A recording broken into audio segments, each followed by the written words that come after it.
Hello दोस्तों, अब हम आपके लिए लेकर आए हैं हिस्ट्री का प्रैक्टिस सेट। ठीक है, तो आपके पास आपको पता है कि ऑलरेडी समय नहीं है, तो आपको इससे पहले पॉलिटिकल साइंस का प्रैक्टिस सेट आपको डाल दिया है। अब ये दूसरा है, तो आप इसको सॉल्व करें, देखें कि आपके कितने सही आंसर बन रहे हैं। तो पहला क्वेश्चन है कि सूची 1 को सूची 2 से मिलाना है। ठीक है, कुछ समाज सुधारकों के नाम है और उन समाज सुधारकों ने किस संस्था या किस आंदोलन से में पार्टिसिपेट किया था, इस बारे में बात की गई है। तो हमारे पास पहला हमारे पास है दयानंद सरस्वती, ऑप्शन जो बी है खान अब्दुल गफ्फार खान, राम मोहन राय, देवेंद्रनाथ टैगोर। देवेंद्रनाथ टैगोर रविन्द्रनाथ टैगोर के भाई थे, ये आपको पता होना चाहिए। दयानंद सरस्वती, खान अब्दुल गफ्फार खान, राजा राम मोहन राय, जिनको अग्रदूत कहा जाता है पुनर्जागरण का। ठीक है, अब देखो, अब ये किससे जुड़े हुए थे? खुदाई खिदमतगार से, तत्वबोधन सभा से, आर्य समाज से या ब्रह्म समाज से? तो बताइए। देखो, दयानंद सरस्वती किससे जुड़े थे? और देखो, दयानंद सरस्वती हो गया, राजा राममोहन राय हो गए। ठीक है, ये आर्य समाज और ब्रह्म समाज से ही जुड़े होंगे। ठीक है, अब सबसे पहले तो जो आपको बहुत आसानी से समझ में आ सकता है वो है कि राजा राममोहन राय ब्रह्म समाज से जुड़े थे, ये आपको पता है। ठीक है, तो राजा राममोहन राय किससे जुड़े थे? ब्रह्म समाज से जुड़े थे। और दयानंद सरस्वती किससे जुड़े थे? आर्य समाज से जुड़े थे। ठीक है, यानी कि आर्य या शाक्य लोगों को बोला जाता है, और दयानंद सरस्वती शाक्य थे, तो इसीलिए इन्होंने शाक्य। ठीक है, तो दयानंद सरस्वती आर्य समाज से जुड़े थे और राजा राममोहन राय ब्रह्म समाज से जुड़े थे। ठीक है, यानी कि तो लिख लो, दयानंद सरस्वती किससे? आर्य समाज, आर्य समाज और राजा राममोहन राय ब्रह्म समाज। ठीक है, इसकी स्थापना 1828 में हुई थी। ठीक है, और अब खान अब्दुल गफ्फार खान के बारे में और देवेंद्रनाथ टैगोर के बारे में बात करते हैं। ठीक है, खुदाई खिदमतगार और तत्वबोधन सभा। ठीक है, तो अब बताइए इनमें से सही आंसर कौन सा होगा? तो देवेंद्रनाथ टैगोर थे तत्वबोधन सभा से संबंधित, और खान अब्दुल गफ्फार खान खुदाई खिदमतगार से संबंधित थे। देखो, खुदाई खिदमतगार हो गया, ठीक है, ये थोड़ा उर्दू जैसा शब्द आपको समझ में आता होगा, लेकिन तत्वबोधन सभा ये बिल्कुल प्योर हिंदी है, और ये प्योर हिंदी नहीं है। और खान अब्दुल गफ्फार खान है, तो ऑफकोर्स ये अरबी फारसी इन सब चीज़ों से जुड़े हुए थे, तो इसीलिए खुदाई खिदमतगार के आगे आप लिखोगे, खान अब्दुल गफ्फार के आगे लिखोगे खुदाई खिदमतगार, खुदाई खिदमतगार।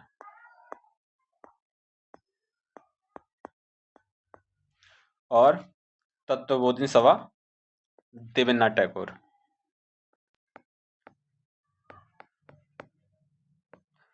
तो आप समझ गए होंगे कि क्वेश्चंस ज़्यादा टफ नहीं है, बस आपको सॉल्व करना आना चाहिए। आपको आपके प्रश्न का आंसर में ही छुपा होगा। आगे बढ़ते हैं। नेक्स्ट क्वेश्चन है, भारतीय उपमहाद्वीप के किस भाग में हड़प्पा संस्कृति का उदय हुआ? ठीक है, भारतीय उपमहाद्वीप में किस भाग में हड़प्पा संस्कृति का उदय हुआ? तो आपको पता है कि हमारा भारत है। ठीक है, और जो आर्य सबसे पहले यहाँ पर आके बसे थे, और इन्होंने ही सिंधु घाटी को, ठीक है, इंडस बोला, और यहीं पर सबसे पहली जो संस्कृति हुई थी वो नदियों के किनारे विकसित हुई थी। ठीक है, और यहाँ पर पानी की अत्यधिक मात्रा है। ठीक है, तो अगर हम बात की जाए तो हमारा जो अरुणाचल प्रदेश इधर है, यानी कि सूर्य इस साइड होता है, तो पूरा पश्चिम उत्तर दक्षिण, तो ये कौन सा एरिया है हमारे भारत की तरफ से देखा जाए तो ये है पश्चिम, उत्तरी पश्चिमी वाला।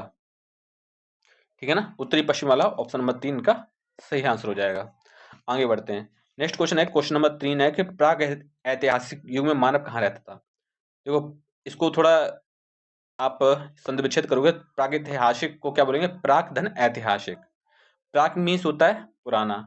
ठीक है, तो पुराने युग में जो मानव था वो कहाँ रहता था? मचान पर, कंदरा में, झोपड़ी में, इन सभी में। ठीक है, तो वो मचान पर भी रहता था, झोपड़ी में भी रहता था, कंदरा में भी रहता था, तो इसका सही आंसर ऑप्शन नंबर डी हो जाएगा। ठीक है, आगे बढ़ते हैं। नेक्स्ट क्वेश्चन देखो, सिंधु घाटी के निवासियों को किस धातु का ज्ञान नहीं था? ठीक है, तो सिंधु घाटी सब को सोना, चांदी, लोहा और तांबा। देखो, कांस्य युगीन सभ्यता है, तो वो कांसा किससे किससे बनाया जाता था? तो चांदी और तांबा के मिलाने से बनता था। ठीक है, सोना के बारे में बात की जाए, तो सोने के बारे में बात की जाए तो आपको याद हो कि यहाँ मेसोपोटामियन सभ्यता भी थी।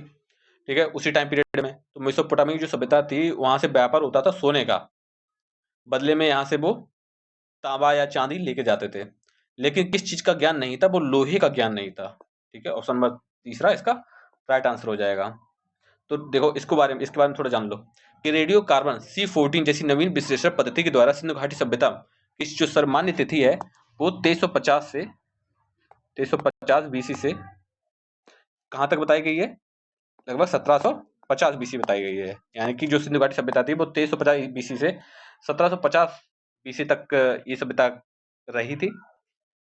इस सभ्यता की खोज राय बहादुर दयाराम साहनी ने की थी। सभ्यता को आदि ऐतिहासिक अथवा कांस्य सभ्यता कहा जाता है। इसमें लोहे को, इस काल के लोगों को लोहे का ज्ञान नहीं था। नेक्स्ट क्वेश्चन देखो, क्वेश्चन नंबर 5 में है कि कुछ ग्रंथ हैं और उनके रचयिता हैं। ठीक है, तो देखते हैं इन ग्रंथों और इनके रचयिताओं के बारे में। तो महाभाष्य हो गए, कुमार संभव हो गए, अष्टाध्यायी हो गए, अर्थशास्त्र हो गए। हमारे पास रचयिता है कालिदास, पाणिनि, चाणक्य और पतंजलि। ठीक है, तो देखो अष्टाध्यायी, ठीक है, अष्टाध्यायी की देखो अर्थशास्त्र को पता ही है, अर्थशास्त्र के कौन है, चाणक्य है। ठीक है, अर्थशास्त्र के कौन है, चाणक्य है। तो ये हटा दो, ये मिल गया, अर्थशास्त्र हटा दो। अब देखते हैं महाभाष्य और पाणिनि कौन है, अष्टाध्यायी। ठीक है, तो ये भी हटा दो, पाणिनि हटा दो। कुमार संभवम और महाभाष्य। ठीक है, अब कुमार संभवम आपको पता है कालिदास की लिखी हुई है, कुमार का संभवम किसकी लिखी हुई है, कालिदास की, और महाभाष्य किसकी लिखी है, पतंजलि की। ठीक है, आगे बढ़ते हैं। नेक्स्ट क्वेश्चन देखो, बल्लभाचार्य, क्वेश्चन नंबर 6 है कि बल्लभाचार्य ने किसकी भक्ति का गान प्रचार किया। तो राम, विष्णु, कृष्ण या शिव। क्वेश्चन हम इससे भी आ जाते हैं कि यानी कि कोई एक आचार्य दे दिया जाएगा और आपसे बताया जाएगा कि बताइए कौन सा आचार्य किसका उपासक था या किसकी भक्ति का गान करते थे। तो बल्लभाचार्य राम, विष्णु, कृष्ण या किसके उपासक थे। शैव थे, कृष्ण थे, वैष्णव थे या राम थे। ठीक है, तो बल्लभाचार्य कृष्ण उपासक थे। कृष्ण भक्ति का गान बल्लभाचार्य ने प्रचार किया था। बल्लभाचार्य के व्यक्तित्व पर विष्णु स्वामी के रुद्र संप्रदाय का अत्यधिक प्रभाव पड़ा था। बल्लभाचार्य ने अपने दर्शन का नाम पुष्ट मार्ग दर्शन रखा था। इनके दर्शन का नाम क्या था, इनके दर्शन का नाम था पुष्ट मार्ग, पुष्ट मार्ग। ठीक है, यानी उद्धार, इस मार्ग पर चल के उद्धार मिलेगा। बल्लभाचार्य ने अपने दर्शन का नाम पुष्ट मार्ग रखा। इन्होंने भगवान कृष्ण की यह लीला गान कर अपने पुष्ट मार्ग पर प्रमुख उद्देश्य स्वीकार किया। नेक्स्ट क्वेश्चन देखो, क्वेश्चन नंबर 7 है कि निम्नलिखित में से बौद्ध धर्म किसकी हिमायत करता है, यानी किसकी प्रशंसा करता है बौद्ध धर्म, या किसकी बात करता है। तो बौद्ध धर्म भूखा रहना, दुख भोग, मध्य मार्ग या सही मार्ग। ठीक है, तो बताइए इसका सही आंसर क्या जाएगा। देखो भूखा रहना नहीं, दुख भोगना नहीं, दुख का निवारण है, दुख का कारण नहीं, दुख इसकी वजह से नहीं, भूखा रहना भी नहीं है। सही मार्ग, वो मध्यम मार्ग की बात करते हैं। ठीक है, तो बौद्ध धर्म किसकी हिमायत करता है, वो मध्य मार्ग की बात करता है। मध्य मार्ग कैसा मार्ग, एक ऐसा मार्ग जो व्यक्ति की आत्मा को परमात्मा से मिला दे। ठीक है, बौद्ध धर्म के संस्थापक गौतम बुद्ध थे। इनको एशिया का ज्योतिपुंज कहा जाता है। बौद्ध धर्म के बारे में हमें विशद ज्ञान पाली त्रिपिटक में मिलता है। जो गौतम बुद्ध का जो धर्म ग्रंथ है उसका नाम क्या है, त्रिपिटक। त्रिपिटक, सम्यक ज्ञान, सम्यक दर्शन, सम्यक आचरण। ठीक है, यह मूलतः अनीश्वरवादी था तथा इसमें आत्मा की परमात्मा परिकल्पना भी नहीं थी। यह मध्यम मार्ग की अवधारणा पर आधारित था। और ये जो त्रिपिटक किसमें लिखा था, ये पाली भाषा में लिखा था, पाली में। ठीक है, आगे बढ़ते हैं। नेक्स्ट क्वेश्चन है, सायण ने वेदों पर अपनी टीका किस भाषा में लिखी थी। एक महापुरुष हुए थे सायण नाम के, तो सायण ने वेदों पर टीका लिखी थी। टीका मतलब वेदों को, टीका होता क्या है, जो हमारे वेद हैं उन वेदों को सरल भाषा में अपनी दृष्टि से लिखना टीका कहलाता है। तो सायण ने वेदों पर अपनी टीका किस भाषा में लिखी, तेलुगु, तमिल, संस्कृत या पाली।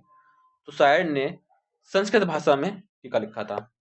वेदों पर अपनी टीका सायण ने संस्कृत भाषा में लिखी। ठीक है, समझ दक्षिण भारत में अभिजात वर्ग की भाषा संस्कृत थी।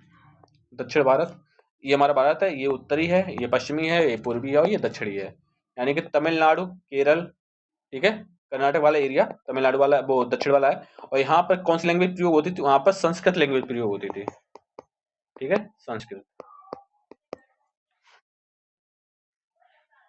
तो सर्वसाधारण में स्थानीय तेलुगु, कन्नड़ व तमिल का प्रचार प्रसार था। बुक्का प्रथम के समय वैदिक साहित्य संस्कृत के अध्ययन अध्यापन में विशेष प्रगति हुई। इसके समय माधवाचार्य, विद्यारण्य तथा इसके भाई सायण जैसे विद्वान ने वैदिक ग्रंथों का स्वतंत्र रूप से भाष्य यानी तैयार टीका किया। भाष्य को ही टीका बोलते हैं, जैसे महाभाष्य। नेक्स्ट क्वेश्चन है, क्वेश्चन नंबर 9 है कि निम्न में से कौन सा स्थान बौद्ध धर्म से संबंधित नहीं है? यानी कि हमारे पास 4 ऑप्शन है, चारों ऑप्शन में से कोई एक ऑप्शन ऐसा है जो जिसका स्थान जो बौद्ध धर्म से संबंधित नहीं है। ऑप्शन नालंदा, सोमनाथ, सारनाथ या बोध गया। देखो, नालंदा हो गया, बोध गया हो गया, सारनाथ हो गया, ये तो बौद्ध धर्म से संबंधित है, लेकिन सोमनाथ बौद्ध धर्म से संबंधित नहीं है।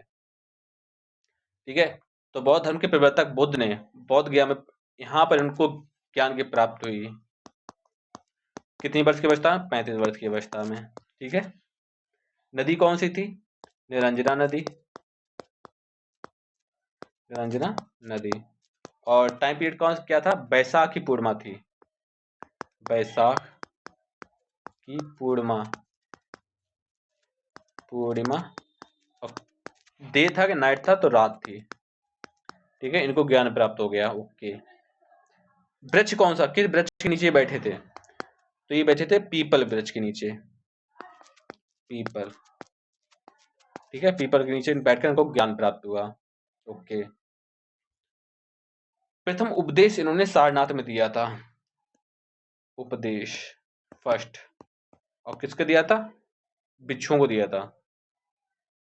ठीक है, और किस जगह पर दिया था? ऋषिपत्तनम में दिया था, ऋषिपत्तनम, पत्तनम।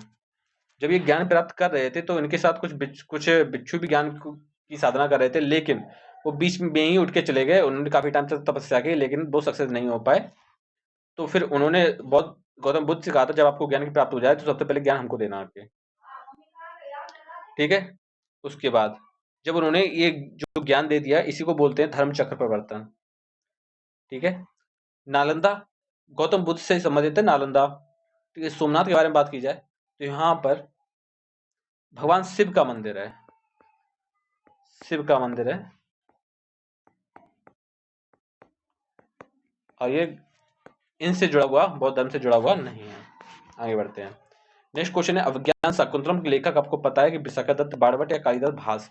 तो अभिज्ञान शाकुंतलम किसकी देन है? ये कालिदास की देन है। तो कालिदास संस्कृत के सर्वश्रेष्ठ कवि एवं नाटककार हैं। अभिज्ञान शाकुंतलम इनकी एक रचना है जो बहुत ज्यादा फेमस हुई थी। अभिज्ञान शाकुंतलम इनकी उत्कृष्ट रचनाओं में से एक है। इस रचना में के कुल 7 अंक है अभिज्ञान शाकुंतलम के, जिसमें हस्तिनापुर के राजा दुष्यंत तथा कर्ण ऋषि की पालिता कन्या शकुंतला के बीच मिलन और वियोग की कहानी है। ठीक है, और ठीक है, इन्होंने एक और रचनाएं भी की थी, जैसे मेघदूत हो गया, कुमार संभव हो गया, सब इन्हीं की देन है। और इनको भारत का शेक्सपियर कहा जाता है। ठीक है, आगे बढ़ते हैं। गौतम बुद्ध कहाँ पैदा हुए? तो गौतम बुद्ध लुम्बिनी में पैदा हुए थे। ठीक है, तो गौतम बुद्ध का जन्म लगभग 563 ईस्वी में हुआ था। इनका जन्म के बारे में बात की जाए तो 563 ईसा पूर्व में हुआ था, लुम्बिनी में। और आज प्रेजेंट टाइम में इसको रुमिन देवी कहा जाता है। इनके पिता का नाम सुद्धोधन कपिलवस्तु के शाक्य के प्रधान थे। इनकी माता का नाम महामाया था। गौतम बुद्ध के बचपन का नाम सिद्धार्थ था, जो कि 29 वर्ष की अवस्था में गृह त्याग कर इन्होंने ज्ञान प्राप्ति की खोज में गए थे, जबकि 35 साल तक, यानी कि 6-7 साल बाद इनको ज्ञान प्राप्त हो गया था। नेक्स्ट क्वेश्चन है, बुद्ध चरित्र के लेखक कौन है? हरिशेण, अश्वमेघ, वसुमित्र या कालिदास? तो बुद्ध चरित्र के लेखक कौन है? जल्दी से बताइए इस प्रश्न का आंसर। तो बुद्ध चरित्र के लेखक अश्वघोष हैं। ठीक है, कनिष्क के राजकवि अश्वघोष थे, जिसने बुद्ध चरित्र, सौंदर्यानंद और सूत्रालंकार की रचना की थी। बुद्ध चरित्र के बौद्धों को रामायण कहा जाता था। कनिष्क के दरबार में अश्वघोष, वसुमित्र, पार्श्व, चरक, नागार्जुन, मार्तजेट और संगरक्षक शोभा बढ़ाते थे। नेक्स्ट क्वेश्चन है, शक संवत का प्रारंभ हुआ? 56, 78, 56 ईसा पूर्व या 78 ईसा पूर्व। तो जो शक संवत है वो 78 ईस्वी से प्रारंभ हुआ था। देखो, फार्गिवस, ओल्डनबर्ग, थॉमस बनर्जी, हेमचंद्र राय जैसे कुछ विद्वान कनिष्क के राजारोहण की तिथि 78 ईस्वी मानते हैं। उनके अनुसार कनिष्क 78 ईस्वी के शक संबंध में के प्रवर्तक थे। ठीक है, ये कौन थे? कनिष्क। आगे बढ़ते हैं। उत्तर रामचरित के रचयिता कौन है? बिल्हड़, भवभूति, हेमचंद्र या जयदेव? तो उत्तर रामचरित के रचयिता है भवभूति। भवभूत ने उत्तर रामचरित की रचना की थी। भवभूत का आविर्भाव 700 ईस्वी के लगभग हुआ था। ये कन्नौज के शासक यशोवर्मन के दरबार में निवास करते थे। भवभूति ने 3 नाटक लिखे थे, उत्तर रामचरित, मालती माधव और महावीर चरित। इनके सर्वश्रेष्ठ नाटक था उत्तर रामचरित। ठीक है, तो भवभूत पे आप टिक करेंगे। हर्षवर्धन के शासनकाल में सत्ता का केंद्र स्थान कौन सा है? तो हर्षवर्धन थानेश्वर थे, लेकिन बाद में ये कन्नौज में आकर बस गए थे और इन्होंने कन्नौज को अपनी राजधानी बनाई थी। ठीक है, यूनानी राजदूत मेगास्थनीज किसके दरबार में भारत आया था? तो यूनानी राजदूत मेगास्थनीज। ठीक है, तो अजातशत्रु, अशोक, चंद्रगुप्त मौर्य या बिंबिसार? तो बताइए मेगास्थनीज किसके दरबार में आया था? तो ये चंद्रगुप्त मौर्य के दरबार में आया था। ये यूनानी राजदूत था और ये 304 से 299 यानी टोटल 5 साल तक रहा था। कहाँ रहा था? पाटलिपुत्र में। ठीक है, पाटलिपुत्र पुत्र में रहा था 5 वर्ष तक। इसने अपनी पुस्तक लिखी थी इंडिका। ठीक है, और यहाँ पे इंडिका में चंद्रगुप्त मौर्य के दरबार में जो भी वहां का जो सीन था वो सब लिखा था। आगे बढ़ते हैं। महाबलीपुरम के 7 रथ मंदिर वाले 7 रथों वाले मंदिर किसने बनवाए थे? पल्लव, चोल, चालुक्य या पांड्य? तो महाबलीपुरम के जो 7 रथ मंदिर हैं जिसमें सीता ये सब चीजें हैं, लक्ष्मण रथ, तो ये किसने बनवाए थे? तो पल्लवों ने बनवाए थे। देखो, पल्लवों ने महाबलीपुरम के 7 रथ मंदिर वाले बनवाए। मामल्ल शैली में महत्वपूर्ण रचना रथ अथवा एकाश्मक मंदिर है जो महाबलीपुरम में बनाए गए थे। इनके निर्माण की परंपरा नरसिंह वर्मन के समय प्रारंभ हुई थी। ठीक है, इनमें द्रौपदी रथ, नकुल सहदेव रथ, अर्जुन रथ, भीम रथ, धर्मराज रथ, गणेश्वर रथ, पिडारी रथ और बलैकुट्टैर रथ। ठीक है, तो सीता ये नहीं है, जबकि द्रौपदी मतलब आप समझ सकते हो ये है महाभारत के मंदिर, महाभारत से संबंधित। द्रौपदी रथ सबसे छोटा तथा धर्मराज रथ सबसे बड़ा है। इन रथों को सप्त पैगोड़ा भी कहा जाता है। नेक्स्ट क्वेश्चन है, माउंट आबू के दिलवाड़ा मंदिर का निर्माण किसने कराया? माउंट आबू के दिलवाड़ा मंदिर का निर्माण किसने कराया? पाल शासकों ने, चंदेलों ने, सोलंकी ने या राष्ट्रकूटों ने? तो माउंट आबू के दिलवाड़ा मंदिर का निर्माण किसने कराया था? तो ये सोलंकी ने करवाया था। सोलंकी वंश के संस्थापक मूलराज प्रथम थे। ठीक है, इस वंश का संस्थापक कौन था? कौन था? मूलराज प्रथम। इसकी राजधानी अहिलवड़ थी। इस वंश के भीम प्रथम के सामंत बिमल ने आबू पर्वत पर दिलवाड़ा के प्रसिद्ध जैन मंदिर का निर्माण करवाया था। यह पूर्णतः संगमरमर से बनाया था और ये दिलवाड़ा मंदिर किनका है? किन संबंधित? जैन धर्म से, जैन है। नेक्स्ट क्वेश्चन है, कुमार देवी किस गुप्त शासक की पत्नी थी? कुमार देवी किस गुप्त शासक की पत्नी थी? तो कुमार देवी चंद्रगुप्त प्रथम की पत्नी थी। गुप्त शासक चंद्रगुप्त प्रथम की पत्नी कुमार देवी थी, चंद्रगुप्त प्रथम। ठीक है, जिनको ठीक है प्रारंभिक गुप्त शासकों ने सर्वाधिक शक्तिशाली थे, इन्हीं को विक्रमादित्य भी बोला जाता है। इसने महाराजाधिराज की उपाधि धारण की थी। इसके शासनकाल की सर्वाधिक महत्वपूर्ण घटना गुप्तोत्तर लिच्छवियों के बीच वैवाहिक संबंध स्थापित करना था। चंद्रगुप्त प्रथम ने लिच्छवियों का सहयोग एवं समर्थन प्राप्त करने के लिए उनकी राजकुमारी कुमार देवी के साथ अपना विवाह किया था। चंद्रगुप्त प्रथम ने कुछ अन्य राजवंशों के साथ भी अपना विवाह संबंध स्थापित किया था। चंद्रगुप्त मौर्य की राजधानी थी मथुरा, पाटलिपुत्र, वाराणसी या प्रयाग? तो चंद्रगुप्त मौर्य की राजधानी पाटलिपुत्र हुआ करती थी। ठीक है, ऑप्शन नंबर 20 का राइट आंसर हो गया।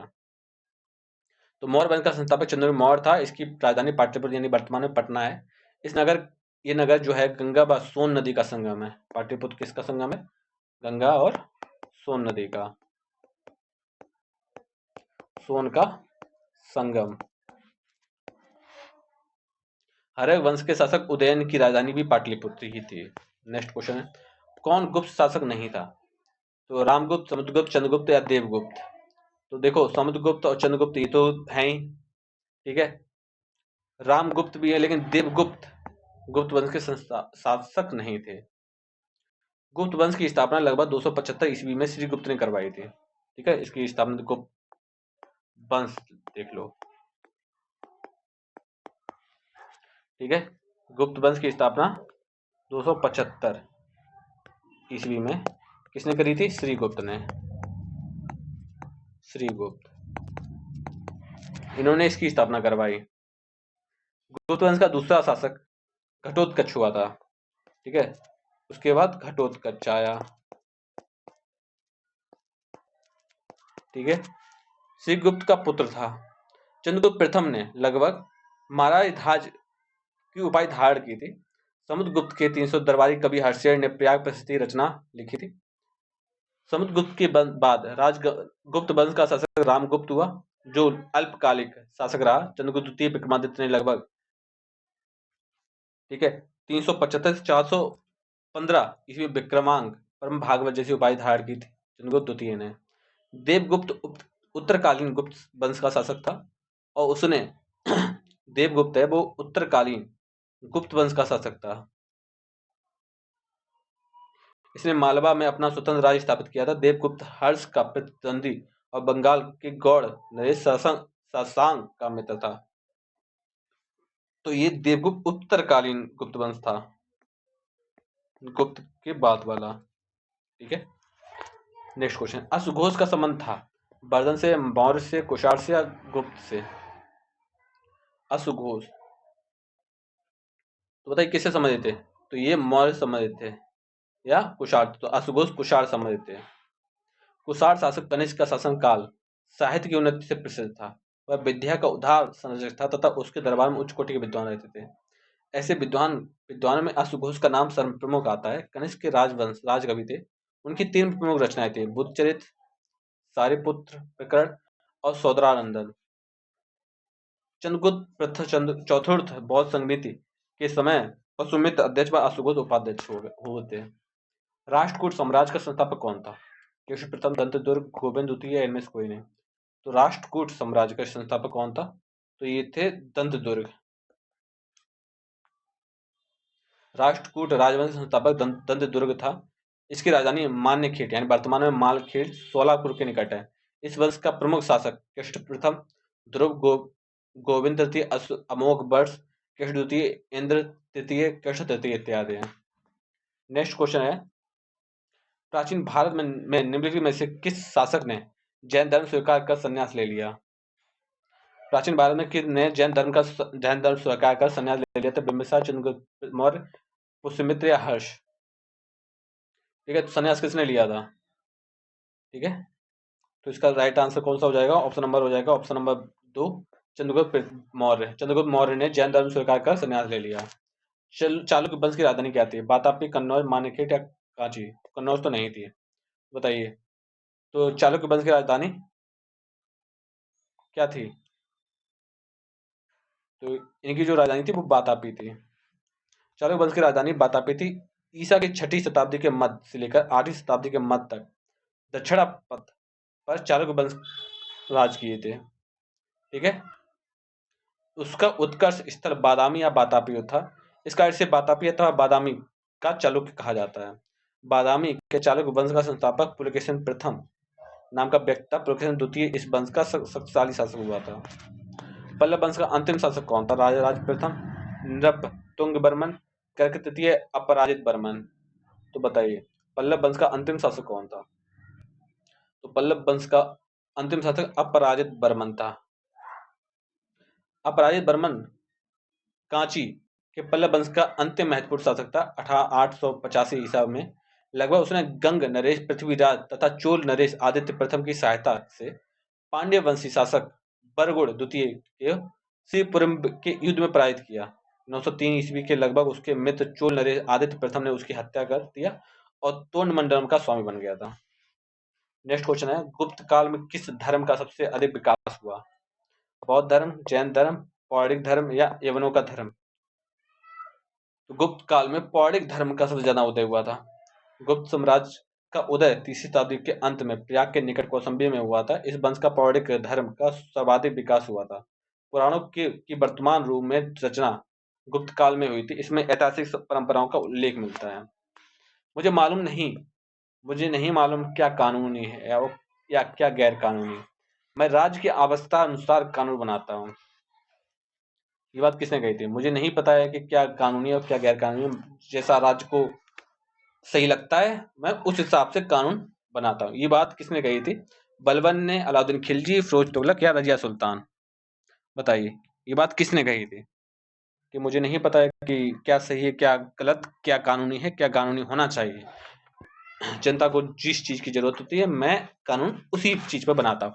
ये बात कही थी अलाउद्दीन खिलजी। ठीक है, और ये अलाउद्दीन खिलजी भाई हैं जिन्होंने पद्मावत, जिनके ऊपर पद्मावत लिखी गई है। आगे बढ़ते हैं। इब्न बतूता किसके शासनकाल में आया था? अलाउद्दीन खिलजी, गयासुद्दीन तुगलक, मोहम्मद बिन तुगलक या फिरोज शाह तुगलक? ठीक है, तो इब्न बतूता मोहम्मद बिन तुगलक के शासनकाल में आया था। मोहम्मद बिन तुगलक के शासनकाल में इब्न बतूता यानी मोरक्को से भारत आया था। इब्न बतूता अफ्रीका निवासी था। यात्री के रूप में भारत आया और 1313 में उसने भारत में प्रवेश किया। 14 वर्ष तक भारत में रहा। सुल्तान मोहम्मद बिन तुगलक ने उसे दिल्ली का काजी नियुक्त किया, जिसने पद पर 10 वर्ष तक शासन किया। इब्न बतूता ने अपने विदेश यात्रा के विवरण रेहला नामक ग्रंथ में लिखा था। ठीक है, कौन से ग्रंथ था? रेहला। मोहम्मद बिन तुगलक ने उसे राजदूत बना दिया था। तुर्कान चहलगामी कौन था? तो 40 तुर्क अमीरों का एक समूह था तुर्कानी चहलगामी। किस दिल्ली सल्तनत सुल्तान ने घोड़ों को दागने की प्रथा प्रारंभ की थी? तो घोड़ों को दागने की प्रथा किसने प्रारंभ की थी? तो अलाउद्दीन खिलजी ने घोड़ों को दागने की प्रथा प्रारंभ की, यानी कि घोड़ों पर चिन्ह बनाने शुरू कर दी, ये घोड़ा हमारा है। ठीक है, थोड़ा सा जान लो। दिल्ली सल्तनत के सुल्तान अलाउद्दीन खिलजी ने घोड़ों पर दागने की प्रथा प्रारंभ की। अलाउद्दीन ने ऐसा परिवर्तन इसलिए किया कि सैनिक अच्छे घोड़ों में परिवर्तन ना कर सके और एक ही घोड़े को बार बार निरीक्षण के लिए प्रस्तुत न किया जा सके। इसके लिए घोड़ों को दागने की प्रथा प्रारंभ की गई। दिल्ली के किसी अन्य सुल्तान ने उस समय तक इस तरह का कार्य नहीं किया था अपनी सेना के लिए। अब फैक्ट क्या है? अलाउद्दीन खिलजी ने सैनिक व्यवस्था में काफी परिवर्तन किए। युद्ध के अवसर पर सैनिक अपने स्थान पर किसी अन्य व्यक्ति को न भेज दें, इसकी रोकथाम के लिए सैनिकों का हुलिया लिखने की प्रथा प्रारंभ की गई। दक्षिण भारत का विजय सल्तनत काल में अलाउद्दीन द्वारा ही किया गया था। नेक्स्ट क्वेश्चन है, तुर्ज के जहांगीर किसने लिखी थी? बादायूनी, जहांगीर, बर्नी या फजल? तो तुर्जु के जहांगीर की देन खुद ही लिखी थी, सेल्फ राइटर। नेक्स्ट क्वेश्चन, बुलंद दरवाजा अकबर के किन पर विजय के उपलक्ष्य में बनाया गया था? राजपूत, मारवाड़, गुजरात या दक्कन? तो बुलंद दरवाजा किसके उपलक्ष्य में बनाया गया था? तो ये गुजरात विजय में बनाया था बुलंद दरवाजा, और यहीं पर पहली बार अकबर ने समुद्र देखा था। मनसब क्या है? कार्यालय, ओहदे, जागीर या जाट? तो मनसब एक क्या है? ओहदा है। मनसब शब्द का अर्थ श्रेणी अथवा पद या ओहदा होता है तथा मनसबदार का अर्थ उस अधिकारी से था जिसे शाही सेना के एक पद अथवा श्रेणी प्राप्त थे। अकबर ने मनसबदारी व्यवस्था दशमलव प्रणाली पर आधारित थी। जिस अधिकारी के अंतर्गत 10 सवार होते थे वह सरखेल कहलाता था। 1000 घुड़सवारों को नेता या अमीर तथा 10,000 वाले को मलिक कहते थे। जयपुर शहर का संस्थापक कौन था? चूड़ामन, राजा सवाई जय सिंह, राजा उदय सिंह या राजा मान सिंह? तो इसका राइट आंसर हो जाएगा राजा सवाई जय सिंह थे जयपुर शहर के संस्थापक। चगताई तुर्क शासन ने भारत के किस नाम से जाना जाता है? चगताई तुर्क। तो सैयद, खिलजी, मुगल या लोधी? तो चगताई तुर्क किसे जाने जाते थे? मुगल को जाने जाते थे। पानीपत का द्वितीय युद्ध कब से कब हुआ था? तो पानीपत का द्वितीय युद्ध 1556 में हुआ था, ये तो क्लियर है। लेकिन कब हुआ था? 4 नवंबर, 5 नवंबर या 6 नवंबर? ठीक है, तो बताइए। पानीपत का युद्ध 5 नवंबर 1556 को हुआ था। किसके किसके बीच? अकबर और हेमू के बीच। किसके बीच हुआ था? अकबर वर्सेस हेमू, जिसमें तक अकबर की सेना जीती थी, हेमू हार गए थे। नेक्स्ट क्वेश्चन है, क्वेश्चन नंबर 38 है कि निम्न में किस सिख गुरु के नेतृत्व में सिख राजनीतिवाद सैनिक शक्ति के रूप में संगठित हुए थे? गुरु तेज बहादुर, अर्जुन देव, गुरु नानक या गुरु गोविंद सिंह? ठीक है, तो इसका सही आंसर क्या हो जाएगा? गुरु गोविंद सिंह। गुरु गोविंद सिंह के नेतृत्व में सिख राजनीति व सैनिक शक्ति के रूप में संगठित हुए। गोविंद सिंह तेग बहादुर सिंह के मात्र पुत्र थे। ठीक है, तो गुरु गोविंद सिंह किसके थे पुत्र थे? वो तेज बहादुर के पुत्र थे। बिहार के पटना में 1666 में उनका जन्म हुआ था। गुरु गोविंद सिंह ने सिखों को एक सैनिक संप्रदाय खालसा में परिणत कर दिया था। ठीक है, इन्होंने किसका स्थापना की? खालसा। खालसा क्या होता है? खालसा एक सैनिक संगठन। ठीक है, इससे आप चीजें कर सकते हो। और गुरु गोविंद सिंह सिखों के 10वें गुरु थे। आगे बढ़ते हैं। मिर्जा गालिब किस सम्राट के समय में आया था? अकबर, बहादुर शाह द्वितीय, जहांगीर या अकबर? अकबर द्वितीय। तो मिर्जा गालिब किसके टाइम पीरियड में आया था? बहादुर शाह द्वितीय के दरबार में आया था। नेक्स्ट क्वेश्चन है, अब सही मिलान करना है। अकबर, जहांगीर, शाहजहां या अंग्रेज औरंगजेब?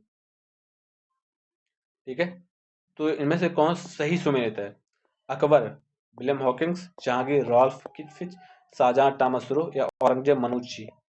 तो इनमें से जो सही सुमेलित वो है औरंगजेब मनूची। ठीक है, तो मुगल दरबार में जाने वाले प्रथम अंग्रेजी कैप्टन हॉकिंस थे। ठीक है, मुगल दरबार में जाने वाले प्रथम अंग्रेजी कैप्टन हॉकिंस थे।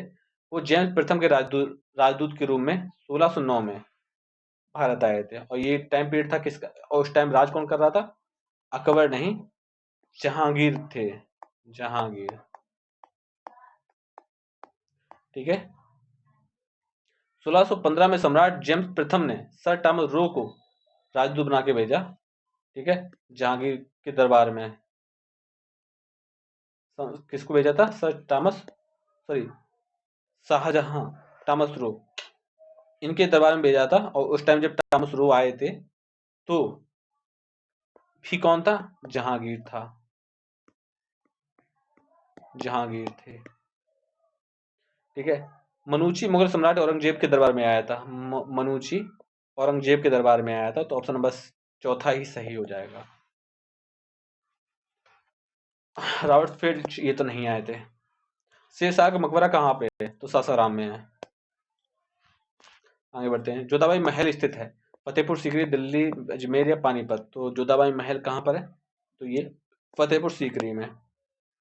ठीक है, इसकी विशेषता क्या है कि ये आयताकार भवन है जिसकी लंबाई 320 फीट और चौड़ाई 215 फीट है, ऊंचाई 32 फीट है। आगे बढ़ते हैं। हमीदा बानो बेगम पत्नी थी अकबर की, हुमायूं, बाबर या शेरशाह? तो देखो, अकबर की, हुमायूं की, बाबर की या शेरशाह की? तो हमीदा बानो बेगम किसकी थी? हुमायूं की पत्नी थी। और इनसे निकले थे अकबर, इनसे पैदा हुए थे अकबर। बाद में सर्वप्रथम आने वाले यूरोपीय कौन थे? फ्रांसीसी, ब्रिटिश, पुर्तगाली या स्पेनिश? तो पुर्तगाली थे। ठीक है, जो कब आए थे? 17 मई 1498 को आए थे। 17 मई 1498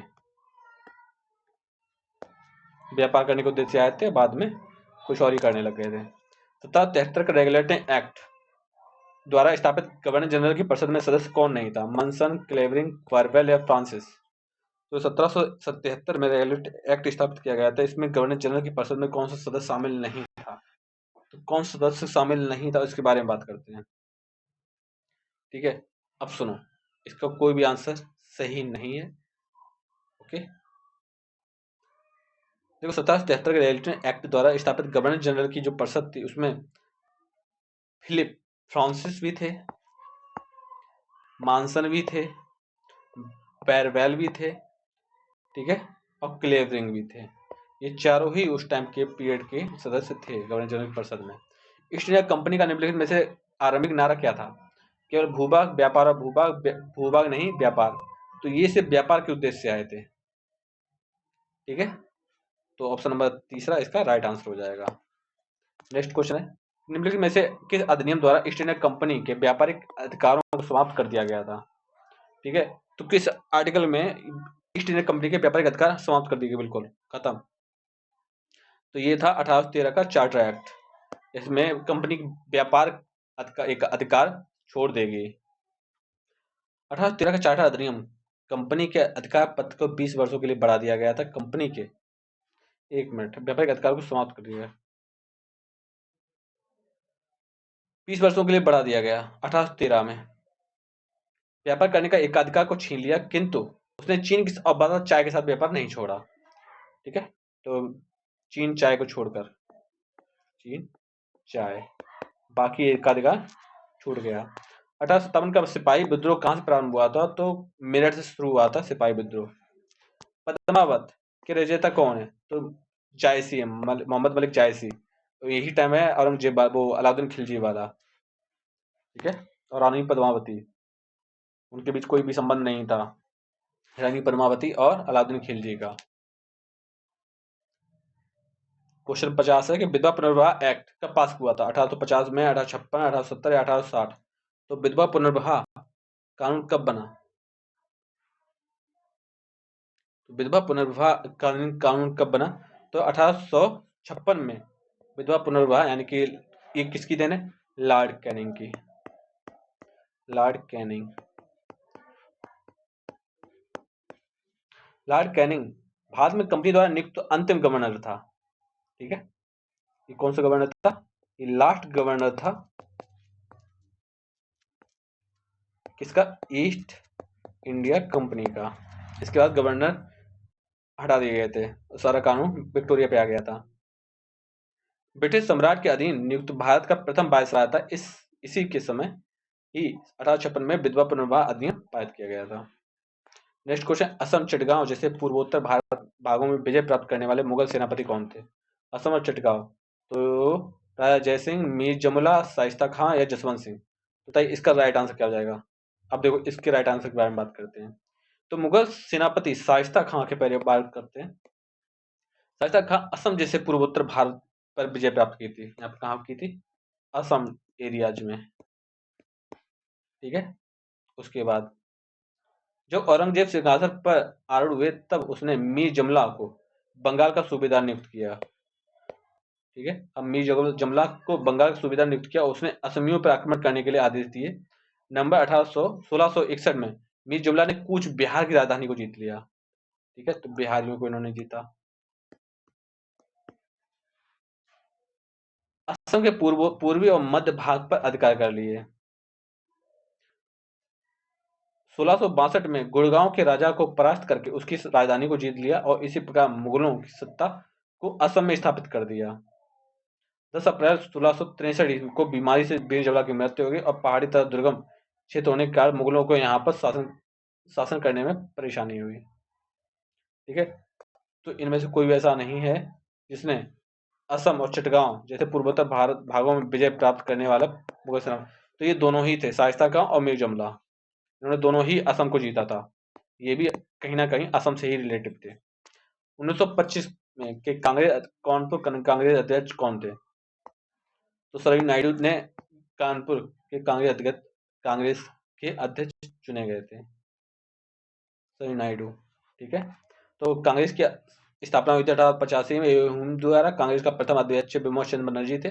1925 में कानपुर में संपन्न कांग्रेस के अध्यक्ष की अध्यक्षता अधिवेशन की अध्यक्षता श्री नायडू ने की थी। कार्यक्रम की इकलौती 41वीं अधिवेशन था। ये कौन सा अधिवेशन था? 41। नेक्स्ट क्वेश्चन, किस लेखक ने महात्मा गांधी को प्रोफेशनल रीडर्स की संख्या दी? Patrick B Fisher, Martin Green, रोमा रोला और सुभाष चंद्र बोस। तो प्रोफेशनल रीडर्स किसने कहा? तो स्वतंत्रता आंदोलन के दौरान गांधी जी द्वारा परिस्थितियों के अनुसार प्रारंभ किए गए विभिन्न आंदोलनों की परिणति से प्रभावित होकर अनेक व्यक्तियों ने इनकी प्रशंसा की थी। ठीक है, तो इसका सही आंसर इनमें से कोई भी नहीं है। देखिए, अगर टिक आप करेंगे ही तो आप किस पर टिक करना चाहेंगे? ठीक है, आगे बढ़ते हैं, छोड़ो इसको। नेक्स्ट क्वेश्चन है, पुरुष और महिलाओं के बारे में बात करते हैं। देशबंधु चित्तरंजन, लाला लाजपत राय, महात्मा गांधी और मोतीलाल नेहरू। तो महात्मा गांधी की पत्नी का नाम तो सबको भी पता होगा, कस्तूरबा गांधी है। ठीक है, और लाला लाजपत राय, मोतीलाल नेहरू और देशबंधु चित्तरंजन दास। तो इनके बारे में बात करते हैं। देखो, जो देशबंधु चित्तरंजन दास हैं, इनकी पत्नी का नाम है बसंती देवी। ओके। लाला लाजपत राय की पत्नी का नाम है राधा राधा देवी, और मोतीलाल नेहरू की पत्नी का नाम है स्वरूप रानी। आगे बढ़ते हैं। कौन सा सुमेलित नहीं है उसके बारे में बात करते हैं। कानपुर नाना साहब बिल्कुल सही है। झांसी लक्ष्मीबाई बिल्कुल सही है। इलाहाबाद इलाहाबाद कुंवर सिंह नहीं है। जबकि ग्वालियर तात्या टोपे, ये भी सही है। इलाहाबाद कुंवर सिंह नहीं, कुंवर सिंह बिहार से बिलोंग करते थे। ठीक है। इलाहाबाद किसकी देन है? इलाहाबाद लियाकत अली की देन है। लियाकत अली यहाँ के, लियाकत अली ने कमान संभाली थी 1857 की क्रांति की। नेक्स्ट क्वेश्चन है, भारत की राजधानी पुरानी दिल्ली से नई दिल्ली कब स्थानांतरित की गई? पुरानी दिल्ली से नई दिल्ली। ठीक है, तो बताइए पुरानी दिल्ली से नई दिल्ली कब स्थानांतरित की गई थी भारत की राजधानी? तो देखो 12 दिसंबर 1911 को दिल्ली में एक भव्य दरबार हुआ था, और यहाँ पर बंगाल का बयान रद्द कर दिया गया था, और राजधानी को कोलकाता से दिल्ली शिफ्ट कर दिया गया था। ठीक है, तो इसमें से ऐसा कुछ है ही नहीं, तो इसको बैठा दो। नेक्स्ट क्वेश्चन है, 16 संस्कार में उपनयन संस्कार किस क्रम में आता है? ठीक है, उपनयन संस्कार को मुन्ना वाला बोल जाता है, जिसमें नहीं पढ़ाई वाला सीन, तो वो किस में आएगा? तो ये आएगा 11वें में। ठीक है, हिंदू अवधारणा के तहत 16 संस्कार होते हैं, और 16 संस्कार में पहले गर्भाधान, उसका पुंसवन, सीमांतोयन, जातकर्म, नामकरण, निष्क्रमण, अत्रापशन, चूड़ाकार, कर्णवेद, विद्याराम, उपनयन और वेदारंभ, केशांत, समावर्तन, विवाह तथा अंत्येष्टि। देखो आपको क्या याद रखना है, 16वां वाला अंत्येष्टि है, ये याद रख लेना, और 11वां है उपनयन संस्कार। सारे याद नहीं कर पाओगे। किताबुल हिंद किसकी है? अमीर खुसरो, अलबरूनी, इब्न बतूता या हसन निजामी। तो किताबुल हिंद किसकी है? तो अलबरूनी की है। किताबुल हिंद के लेखक अलबरूनी है। ठीक है, इनको तहकीक हिंद या किताबुल हिंद के नाम से जाना जाता है। इसका अर्थ होता है भारत की खोज। नेक्स्ट क्वेश्चन है, रामायण किसकी लेखक है? रामायण वाल्मीकि ने लिखी थी। ठीक है, इसके 7 अध्याय हैं, बालकांड, अयोध्या कांड, अरण्य कांड, किंकिधा कांड, सुंदरकांड, लंका कांड, उत्तरकांड। ब्रह्म समाज के संस्थापक को आपको पता ही है, राजा राम मोहन राय। ब्रह्म समाज के संस्थापक 20 अगस्त 1828 में। ठीक है, 20 अगस्त 1828 में इन्होंने लिखी थी, सॉरी इन्होंने इस ब्रह्म समाज की स्थापना की थी। आगे बढ़ते हैं। रेलवे बोर्ड का गठन कब किया गया था?